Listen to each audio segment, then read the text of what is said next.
njëna petale është vrasja e të gjithë shqiptarëve, të gjitha moshave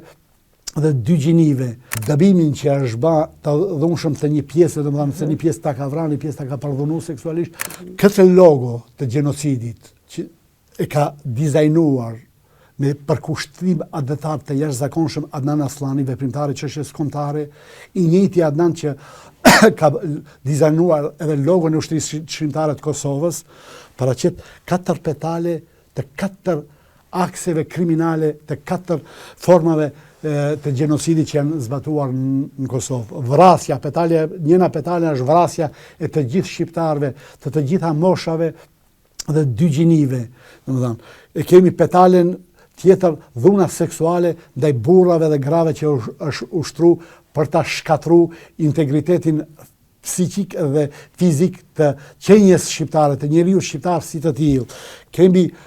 dëbimin që është bë të dhunshëm të një pjesë, domethënë se një pjesë ta ka vrarë, një pjesë ta ka përdhunuar seksualisht, një pjesë të madhe ta ka dëbuar dhe shkatrimin e çdo gjë që lidhet me identitetin kombëtar, etnik,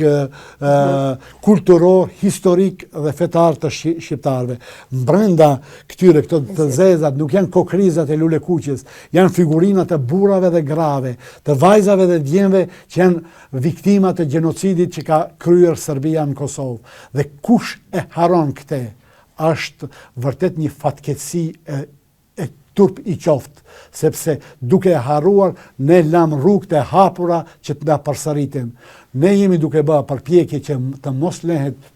në harres, po është obligim i çdo njerit vërtet që të dëgjoje rrëfimet e randa, që t'i lexoje rrëfimet e randa, sepse duke i lexuar, duke ai më shron dhe me dije të plot, duke di se çka ka ndodhur, do të marrë masat e nevojshme që të mos lejoj përsëritjen e tyre.